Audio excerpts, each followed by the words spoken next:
এখন কিন্তু বাজারে শীতের প্রচুর সবজি উঠেছে, সেই সবজি দিয়ে কিন্তু রকমারি নিরামিষ রান্না হয়। সেরকমই একটা নিরামিষ রান্না আজ আপনাদের সাথে শেয়ার করছি। চলুন তাহলে দেখতে থাকি কি কি সবজি ব্যবহার করলাম, কিভাবে করলাম।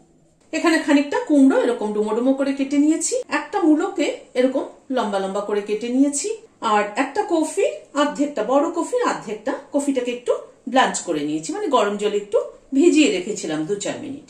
একটা বেগুনকে কেটে নিয়েছি এরকম বড় বড় করে, একটা আলুকে এরকম ডুমো করে কেটে নিয়েছি, আর একটা মিষ্টি আলুকে এভাবে কেটে নিয়েছি।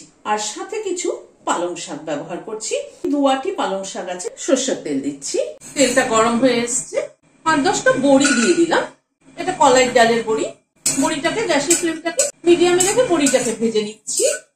বড়িটাকে লাল করে ভেজে তুলে নিলাম। সরষের তেল দিচ্ছি, তেলটা গরম হওয়ার পর একটা শুকনো লঙ্কা ফোড়নে দিলাম, 1/2 চামচ 5 ফোড়ন দিলাম, 1/4 চামচ হিং দিলাম। ফোড়নটাকে একটু ক্র্যাক করিয়ে নিচ্ছি।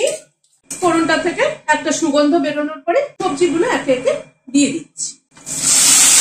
নুন দিয়ে দিলাম, হলুদ দিয়ে দিলাম।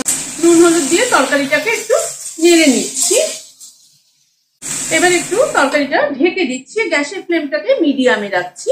মিনিট 5-7 মতো ঢাকা ছিল, মাঝে আমি একবার নেড়ে দিয়েছি ঢাকাটা খুলে, একবার একটু নাড়াচাড়া করে নিলাম। এবার পালং শাকটাকে দিয়ে দিচ্ছি, একটু হাত দিয়ে ছিঁড়ে দিচ্ছি। যেহেতু এটা পালং শাকের তরকারি, সেই জন্য পালং শাকের পরিমাণটা কিন্তু একটু ঠিকঠাক মতো হতে হবে, কারণ পালং শাক মজে গেলে পরে একদম মানে মিশে যাবে সবজির সাথে। এবার একটু ঢেকে দিচ্ছি, আবার মিনিট 2-3 মতো ঢাকা ছিল, ঢাকাটা খুললাম। 2টো কাঁচা লঙ্কা মাথাটা চিড়ে দিয়ে দিলাম। এবার আর ঢাকা দেবো না, এবার তরকারিটাকে আর একটু রান্না করে নেব। 1 চামচ চিনি দিয়ে দিলাম।